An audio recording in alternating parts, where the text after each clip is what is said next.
Walton smart fridge TVS ইনসাইটে আপনাদের স্বাগত জানাচ্ছি। আমি Sheikh Abdullah. Walton is a global brand. World class innovation নিয়ে ওয়ালটন এখন দেশের সীমানা পেরিয়ে পৌঁছে গিয়েছে 50টিরও বেশি দেশে। ওয়ালটন, ঘরে ঘরে বিশ্বজুড়ে। আমরা আজ কথা বলবো পানগাঁও আইসিডি বা পানগাঁও নদী বন্দর নিয়ে। আপনারা জানেন যে আমাদের দেশের যে বন্দর রয়েছে তার সেই বন্দর কাঠামো দিয়ে আমাদের যে আমদানি রপ্তানি হয়, সেই আমদানি রপ্তানি কার্যক্রম পুরোপুরি করতে গিয়ে অনেক সময় হিমশিম খেতে হয়। যাতে দ্রুত পণ্য বোঝাই করা যায় অথবা খালাস করা যায়, আমদানি করা পণ্য বা রপ্তানি করা পণ্য দ্রুত জাহাজে তুলে দেওয়া যায়, এই সুবিধা নিশ্চিত করার জন্য 2013 সালে সরকার ঢাকার খুব পাশাপাশি কেরানীগঞ্জে পানগাঁওয়ে এই আইসিডি বা ইনল্যান্ড কন্টেইনার ডিপো বলা হয়, এই ডিপো স্থাপন করে। লক্ষ্য ছিল যে আমাদের চট্টগ্রাম বন্দরের পরিবর্তে এইখানেও কিছু পণ্য খালাস করা যাবে অথবা আমরা এখান থেকে পণ্য বিদেশে পাঠাতেও পারবো। সেই জন্য সরকার বেশ কিছু খরচ করে। সেই সময় এই বন্দরটি স্থাপনের জন্য একটা উচ্চ আশাও আমাদের মাথায় ছিল। ঠিক আমরা 12 বছর পরে এসে দেখছি যে এই যে উদ্দেশ্য ছিল সেটি আসলে ঠিক অর্জন করা সম্ভব হয়নি। অনেকে বলছে আসলে এই বন্দরটি তার লক্ষ্য অর্জনে ব্যর্থ হয়েছে। এখন তার যে সক্ষমতার কথা শুরুর দিকে বলা হয়েছিল সেটি কোনোভাবেই কাজে লাগানো যাচ্ছে না। কোনো মাসে এই সক্ষমতার মাত্র 5%, কোনো মাসে সর্বোচ্চ হলে 20% পর্যন্ত কাজে লাগানো যাচ্ছে। এই যে একটি বন্দর এত গবেষণা করে স্থাপন করা হলো, কিন্তু দীর্ঘদিন পরে এসে দেখা যাচ্ছে বন্দরটি ঠিকভাবে কাজ করতে পারছে না বা সে একটি ব্যর্থ প্রকল্প হিসাবে দাঁড়িয়ে আছে আর কি। কেন এই পরিস্থিতি হয়েছে এই নিয়ে টিভিএসে আজ লিড নিউজ প্রকাশিত হয়েছে। নিউজটি করেছেন টিভিএসের সিনিয়র রিপোর্টার রিয়াদ হোসেন এবং তার সঙ্গে ছিলেন আমাদের চট্টগ্রাম প্রতিনিধি মোস্তফা ইউসুফ ভাই। এরা দুজনে মিলে করেছেন। আমাদের সঙ্গে এই বন্দরটি নিয়ে আলোচনা করার জন্য স্টুডিওতে আছেন রিয়াদ হোসেন ভাই। আমরা তার কাছ থেকে শুনবো যে আসলে কেন এই আইসিডি বা বন্দরটি মানে সফল হলো না। রিয়াদ ভাই, আপনাকে স্বাগত জানাচ্ছি। আপনাদের যে স্টোরি, আপনারা বলছেন যে সরকারের একটা প্রকল্প যেটি হচ্ছে ব্যর্থতার পরিচয় বহন করছে। আসলে অনেক খরচও করা হয়েছে, অনেক ধরনের প্রত্যাশাও ছিল, কিন্তু দিন শেষে আসলে তার থেকে কোনো কিছুই সেইভাবে পাওয়া যাচ্ছে না। আসলে পানগাঁও আইসিডিতে কি ঘটনা ঘটেছে যে সে তার লক্ষ্য অর্জন করতে পারছে না? আব্দুল্লাহ ভাই, আপনাকে ধন্যবাদ। আমার সঙ্গে নিউজটিতে ছিলেন আমাদের চট্টগ্রামের সহকর্মী মিজানুর রহমান ইউসুফ।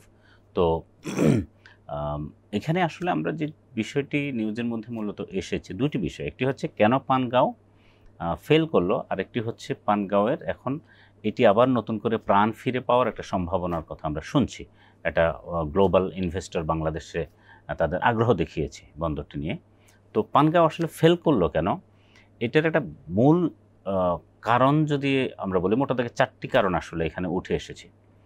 একটা হচ্ছে আপনার আসা যাওয়ার ক্ষেত্রে সময়টা বেশি, অর্থাৎ যিনি ইম্পোর্টার তিনি চট্টগ্রাম বন্দরে আসার পরে তার কন্টেনারটা তার গোডাউনে আনতে যত সময় লাগে, পানগাঁওয়ের মাধ্যমে আনতে তার আরেকটু বেশি সময় লাগে। অথবা যিনি এক্সপোর্টার, তার এই এক্সপোর্টিং গুডসটা যদি ধরা যাক গাজীপুরের একটি ফ্যাক্টরি, উনি গাজীপুর থেকে তার মালামাল এক্সপোর্টের জন্য চট্টগ্রাম পোর্টে পাঠাবেন। আলটিমেটলি তো পানগাঁও থেকে এটি চট্টগ্রামেই যাবে। তো উনি চট্টগ্রামে যদি সড়ক পথে পাঠান তাহলে সেটি অলমোস্ট 24 ঘন্টার মধ্যে তার পুরো কার্যক্রমটা উনি শেষ করতে পারেন, প্রায় ম্যাক্সিমাম ক্ষেত্রে। পানগাঁওয়ের ক্ষেত্রে এটি 3-4 দিন সময় লাগে, কখনো কখনো 1 সপ্তাহ বা আরও বেশিও সময় লেগে যেতে পারে। তো এটি একটি বিষয়, এটি কিন্তু আমদানি রপ্তানির ক্ষেত্রে সময় খুব গুরুত্বপূর্ণ। আরেকটি হচ্ছে কস্ট। যেমন আপনার চট্টগ্রাম থেকে যদি কোনো কন্টেনার এখানে আনতে হয়, তাহলে যদি সড়ক পথে আনে অথবা রেল পথে আনে, সড়ক পথে আনলেও এটি যে পরিমাণ খরচ, পানগাঁও থেকে কেবলমাত্র ট্রাকে করে যদি এই গাজীপুর অথবা ইভেন ঢাকার মধ্যেও নিতে হয়, প্রায় কাছাকাছি খরচ হয়ে যায়। তাহলে মাঝখানে চট্টগ্রাম থেকে পানগাঁওয়ে আনার যে খরচ, প্রায় $800 থেকে $1000, কোনো ক্ষেত্রে আরও বেশি, এই পুরোটাই আসলে বাড়তি খরচ হয়ে যাচ্ছে। সেই সঙ্গে যুক্ত হচ্ছে কাস্টমসের, অনেকেরই একটি অভিযোগ আছে কাস্টমসের কিছু হয়রানি, কাস্টমস কর্মকর্তাদের হয়রানির একটি অভিযোগ আছে। প্লাস ওই যেটি বললাম এক ধরনের সিন্ডিকেট, ট্রাক সিন্ডিকেট, মানে কেরানীগঞ্জ থেকে ধরুন ঢাকার মধ্যে অথবা টঙ্গীতে যদি একটি কন্টেইনারবাহী অথবা সেখান থেকে পণ্যগুলো নিয়ে ট্রাকে করে যেতে চায় ট্রাক, তাহলে যে পরিমাণ খরচ হওয়া উচিত, ওখানকার স্থানীয় কেরানীগঞ্জ কেন্দ্রিক আপনার ট্রাকের একটা সিন্ডিকেট আছে, এটি গত সরকারের সময় ছিল, সেই সিন্ডিকেটের কারণে এটি 3-4 গুণ বেশি খরচ হয়ে যাচ্ছে। তো এই এত কিছুর কারণে আসলে আমদানিকারক এবং রপ্তানিকারক উভয়েরই আগ্রহ হারিয়েছে। আপনাকে একটি বিষয় বলে রাখি, আমাদের যখন এই উদ্যোগটা শুরুতে না হয়, কিন্তু 2013 সালে এই পোর্টটা আমাদের হয়েছে। তো তখন সরকারের উদ্দেশ্যটা ছিল সড়ক পথের উপরে অথবা রেল পথের উপরে চাপটা একটু কমানো, কারণ আপনি জানেন ঢাকা চিটাগং হাইওয়ে বাংলাদেশের ইকোনমির লাইফলাইন, এবং শুধু ইকোনমি কেন, মানে মানুষের যাতায়াতও কিন্তু এই অনেকগুলো জেলার মানুষ এই সড়কটি ব্যবহার করে। তো ফলে অনেক সময় একটু 19 থেকে 20 হলে কিন্তু রাস্তায় বড় জ্যাম হয়ে যায়। তাতে আমদানিকারক রপ্তানিকারকরা তাদের সঠিক সময়ে কাঁচামাল গোডাউনে আনতে পারেন না, অথবা রপ্তানির ক্ষেত্রেও দেরি হয়ে যায়, পণ্যটি সময় মতো বন্দরে পৌঁছাতে পারে। যার কারণে সরকারের উদ্যোগ ছিল রাস্তা থেকে প্রেশারটা কমানোর জন্য এখানে নদীপথে আসলে, আর নদীপথে আপনি জানেন সারা পৃথিবীব্যাপী নদীপথে খরচ কম, সবসময় নদীপথে একটু সেভ হয়, কস্ট সেভিং। কিন্তু পানগাঁওয়ের ক্ষেত্রে হয়ে গেল উল্টা। আমাকে একজন আমদানিকারক বললেন যে জাপানের ওসাকা থেকে একটি শিপ চট্টগ্রাম আসতে $1000 থেকে $12 পার কন্টেইনার খরচ হয়। একই শিপ থেকে ওই একই কন্টেইনার চট্টগ্রাম থেকে পানগাঁও আনতে $1000 মতো খরচ হয়ে যাচ্ছে। এই খরচের একটা বড় বিষয় হচ্ছে এখানে মেইন লাইন অপারেটর বলে একটা বিষয় আছে, ধরুন মার্স লাইনের মতো আরও অন্যান্য যেসব বড় প্রতিষ্ঠানগুলো, তারা কিন্তু মূলত মানে আপনার আমদানির যে শিপিং বিল সেটি তারা অর্থাৎ ভাড়া নেয়, সোজা কথায় যদি আমরা বলি যে ভাড়া তারা কালেক্ট করে আমদানিকারকের পক্ষে অথবা রপ্তানিকারকের পক্ষে।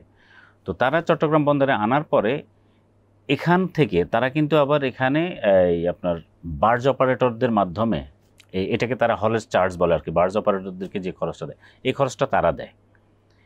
এখন তারা নিজের একটা প্রফিট করে, প্লাস এখানে বার্জ অপারেটরদেরকে খরচ দেয়। আবার হচ্ছে চট্টগ্রাম পোর্টের চার্জ, পানগাঁওয়ের পোর্টের চার্জ, দুই জায়গায় পোর্ট চার্জ আছে। তারপরে দুই জায়গায় আপনার অর্থাৎ পণ্য উঠানো নামানোর চার্জ আছে। সব মিলিয়ে খরচটা বেড়ে যাচ্ছে। এবং আরেকটা জিনিস এখানে গুরুত্বপূর্ণ, সেটি হলো এখানে কিন্তু রপ্তানি না হওয়ার, ধরুন একটি পণ্য আসলো, তো আসার পরে আবার যদি রপ্তানিমুখী পণ্য ওই কন্টেইনার ভর্তি করে দেওয়া যায়, তাহলে কিন্তু খরচটা দুই ভাগ হয়ে যায়, অর্থাৎ আমদানিকারকের খরচ আবার রপ্তানির জন্য যে ভাড়া সেটি উনি পায়। এখন রপ্তানি প্রায় হচ্ছেই না। পানগাঁওয়ে এখন টোটাল যে ক্যাপাসিটি আছে 1,36,000 টিউজ মানে হচ্ছে 20 ফিট সমান যে কন্টেইনারগুলো, এটাকে বলা হয় মানে পার টিউজ। 1,36,000 টিউজ সারা বছরে তার ক্যাপাসিটি আছে হ্যান্ডেল করার মতো। সেখানে গত 2024 সালে সর্বশেষ বছরে মাত্র 5,000-এরও কম হ্যান্ডেল হয়েছে, 4,000-এর মতো। তার মানে এটা 5%-এরও কম এখন সর্বশেষ বছর হয়েছে।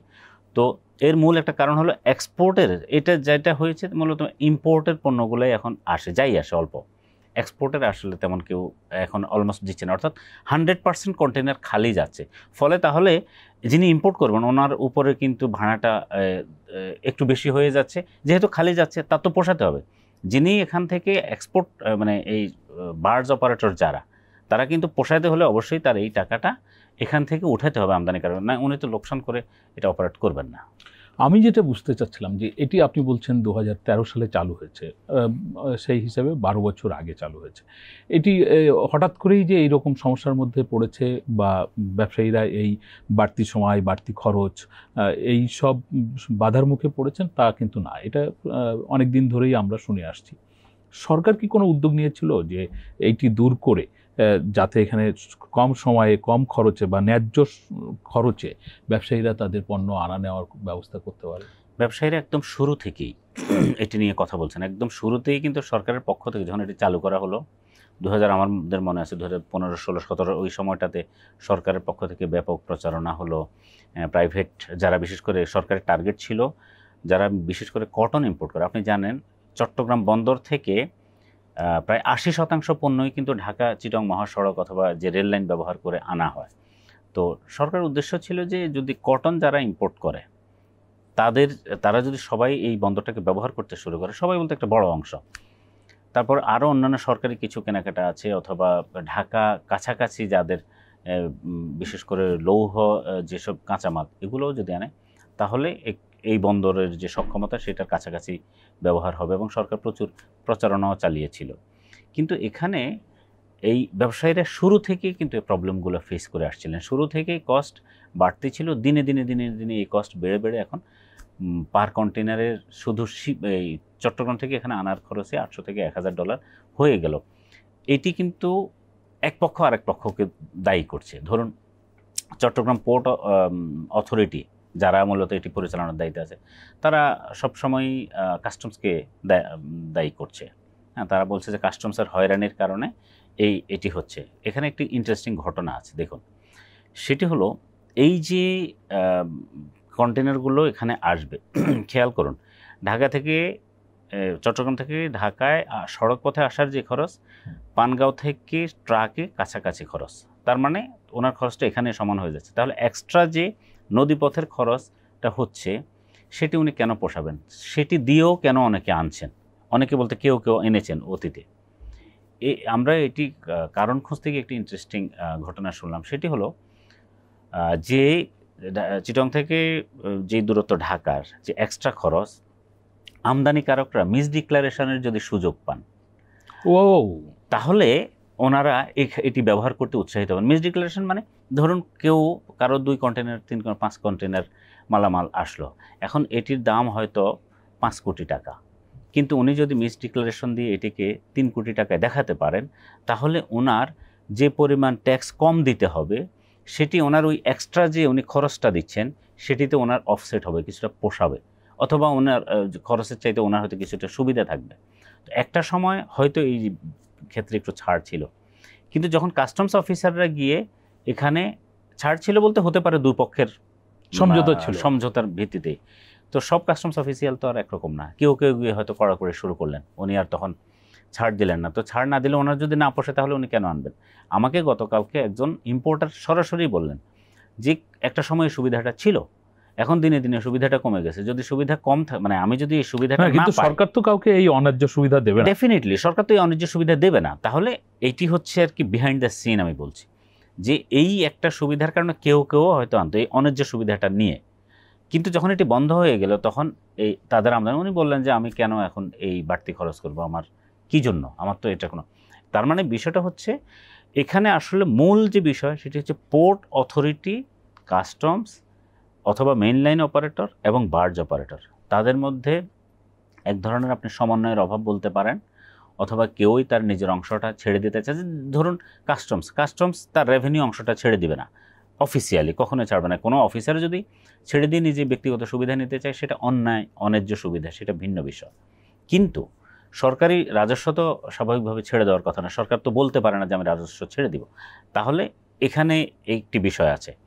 তারপরে পোর্ট অথরিটি তাদের যে কস্ট সেটি হয়তো তারা কোনো কোনো ক্ষেত্রে কম নেয়, কিন্তু সব মিলিয়ে আপনি কম নেওয়ার পরেও কেন যেটি ওসাকা থেকে চিটং আসতে যে খরচ হয় একই খরচ কেন চট্টগ্রাম থেকে পানগাঁও আসবে? নিশ্চয়ই এখানে কোনো না কোনো প্রবলেম আছে, কোনো না কোনো জায়গায় এই টাকাটা যাচ্ছে, যেটা আমি বললাম মেইনল্যান্ড অপারেটরের কাছে যাচ্ছে, কয়েক জায়গায় loading unloading plus port charge, অথবা এই যে আপনার যেটি বললাম যে খালি কন্টেনার যাওয়ার কারণে সেটি পোষানো, সবগুলো মিলিয়ে আসলে এটি হচ্ছে না। বহু বছরের পর বছর ধরে আমদানিকারক রপ্তানিকারকরা বলছেন মিটিংয়ের পর মিটিং হচ্ছে, কার্যকর কোনো কিছু আসলে হয়নি। আপনার কাছে শেষ কোশ্চেন রিয়াদ ভাই, সেটি হচ্ছে আপনি বললেন যে বিদেশে একটি প্রতিষ্ঠান এই আইসিডি পরিচালনার জন্য তারা দায়িত্ব নিতে চায়, বড় বিনিয়োগও করবে বলছেন। এরকম একটি প্রতিষ্ঠান এসে এই যে বাধাগুলো রয়েছে, যে সমস্যাগুলো রয়েছে, এইগুলো কি তারা দায়িত্ব নিলেই দূর হয়ে যাবে? তারা কিভাবে পরিচালনা করবে? আচ্ছা, এখানে এই মেডিটেরিয়ান শিপিং কর্পোরেশন, এটা বিশ্বের অন্যতম শীর্ষস্থানীয় একটি প্রতিষ্ঠান, তাদের ইন্টারন্যাশনালি সে অভিজ্ঞতা আছে। তারা আসলে যেটা করতে চায়, আমরা যতদূর আমাদের ইনফরমেশন আমরা যতদূর নিলাম, যে তারা প্রায় $400 মিলিয়ন, $400 মিলিয়ন মানে কিন্তু আপনার প্রায় 5,000 কোটি টাকার মতো। তো 5,000 কোটি টাকা একটা হিউজ ইনভেস্টমেন্ট। এই পোর্ট কিন্তু যখন তৈরি করা হয়েছিল তখন 150 কোটি টাকার কিছু বেশি খরচ হয়েছিল। তো সেই তুলনায় এই বিনিয়োগটা বড়। তার মানে হচ্ছে এই বন্দরের অবকাঠামো উন্নয়ন, আধুনিকায়ন, তারপরে ইন্টারন্যাশনাল স্ট্যান্ডার্ডে উন্নীত করা, অথবা আপনার ঢাকা চিটংয়ের ক্ষেত্রে, অর্থাৎ যে বাধাগুলো আছে সবগুলোকে মাথায় রেখেই কিন্তু তারা এই বিনিয়োগের অফারটা নিয়ে এসেছে। তারা মানে বিনিয়োগটা কেমন হবে? সরকারের কাছ থেকে কি তারা এই টাকা দিয়ে লিজ নিয়ে নিবে, না মানে এই বন্দরটা লিজ নিয়ে নিবে, নাকি তারা পিপিপির ভিত্তিতে অপারেট করে? তারা পরিচালনা করার আগ্রহ দেখিয়েছে। এখন সেটি কিভাবে হবে সেটি সরকার হয়তো ফাইনাল করবে পরবর্তীতে। এখন তাহলে মানে যেটা হবে যে তাদের যেহেতু ইন্টারন্যাশনাল অভিজ্ঞতা আছে এবং তারা বাংলাদেশের মার্কেট সম্পর্কেও নিশ্চয়ই তারা খোঁজখবর, কেউ তো ইন্টারন্যাশনাল ইনভেস্টররা তো আর এমনি এমনি এসে বিনিয়োগ করবে না, তারা নিশ্চয়ই মার্কেট যাচাই করেছে, এই বন্দরের অবস্থা বা এখানকার টোটাল ব্যবস্থাপনাটাকে তারা বিচার বিশ্লেষণ করেই কিন্তু তারা এরকম একটি সিদ্ধান্ত বা একটা অবস্থানে এসেছে। তো এটি হয়তো বাংলাদেশের জন্য যদি সরকার এটি করতে পারে, কারণ আপনি জানেন আমাদের কিন্তু বাংলাদেশ সবসময় পিছিয়ে রয়েছে বন্দর কাস্টমস ব্যবস্থাপনার ক্ষেত্রে, আমরা অন্যান্য দেশগুলোর তুলনায় অনেক পিছিয়ে। এখন যদি ইন্টারন্যাশনাল প্রতিষ্ঠানগুলো আসে, যদি তারা সঠিকভাবে এটি পরিচালনা করতে পারে, তাহলে সেটি যেভাবে হোক তারা নিশ্চয়ই তার পরিচালনার দায়িত্বের জন্যই তো তারা এসেছে। তারা আসলে তো তারা প্রফেশনালি পরিচালনা করবে, তখন তো আর এরকম নিশ্চয় হবে না। তারা যাতে ইম্পোর্টও হয় এক্সপোর্টও হয় এবং নিশ্চয়ই কস্ট ইফেক্টিভ হয়। যদি কস্ট ইফেক্টিভ মানে যদি না পোষায় আমদানি রপ্তানিকারকদের, তাহলে তো আর কেউ আসবে না। ফলে নিশ্চয়ই তারা সেটিও মাথায় রেখেছে যাতে কস্ট কমানো যায়। তো তারা যদি সেভাবে এটি কমিয়ে আনতে পারে, আমদানি রপ্তানিকারকদের জন্য একটু উপকার হবে। আমরা যেটা বললাম যে আমাদের 80% কন্টেনারই কিন্তু ঢাকামুখী। ঢাকা বলতে ঢাকা, গাজীপুর, ময়মনসিংহ অথবা টঙ্গী, নারায়ণগঞ্জ কেন্দ্রিক আমাদের যে ইন্ডাস্ট্রিয়াল বেল্টগুলো আছে এদিকে বেশি আসে। তো ফলে আমদানিও হতে পারে, রপ্তানি হতে পারে, সম্ভাবনা আছে। এখন যদি এটাকে সঠিকভাবে পরিচালনা করা যায়, তাহলে যদি তাদের কস্ট ইফেক্টিভ হয়, পোষায়, তাহলে নিশ্চয়ই আমদানিকারক রপ্তানিকারকদেরও উপকার হবে, সরকারের রাজস্ব বাড়বে বা যিনি পরিচালনা করবেন তিনিও মুনাফা করতে পারবেন। ধন্যবাদ রিয়াদ ভাই আপনাকে। আমরা রিয়াদ ভাইয়ের কাছ থেকে এতক্ষণ ধরে শুনছিলাম, মোদ্দা কথা হচ্ছে এই আইসিডি বা বন্দরটির সম্ভাবনা আছে এবং সেখান থেকে মুনাফা করা যেতে পারে, সেখান থেকে ভালো সেবা দেওয়া যেতে পারে, ব্যবসা বাণিজ্যকে ত্বরান্বিত করা যেতে পারে, সেই সম্ভাবনা যথেষ্ট। যে কারণে বৈশ্বিক প্রতিষ্ঠানও কিন্তু এখানে বিনিয়োগ করে কার্যক্রম পরিচালনার দায়িত্ব নিতে চাচ্ছে। কিন্তু আমরা সেই পুরনো ব্যবস্থা যেটি সিন্ডিকেট, সেটি নৌ পরিবহন বলেন আর স্থলপথের পরিবহন বলেন, এই সিন্ডিকেটের কাছে আমাদের সরকার অথবা আমাদের ব্যবসায়ীরা এখনও পর্যন্ত জিম্মি হয়ে আছে। আমাদের প্রতিষ্ঠিত বা যার সম্ভাবনা রয়েছে এরকম একটি বন্দরকে আমরা আসলে সফলভাবে কাজে লাগাতে পারছি না। এটি আমাদের জন্য দুঃখজনক। আমরা চাই সরকার সেই প্রয়োজনীয় উদ্যোগ নেবে এবং সামনের দিনগুলোতে এর সুফল আমাদের অর্থনীতি যাতে পায় সেই ধরনের কার্যকারিতা আমরা দেখতে পাবো। আমাদের আলোচনা আপনাদের ভালো লাগলে আপনারা শেয়ার করবেন, লাইক করবেন। সকলকে ধন্যবাদ।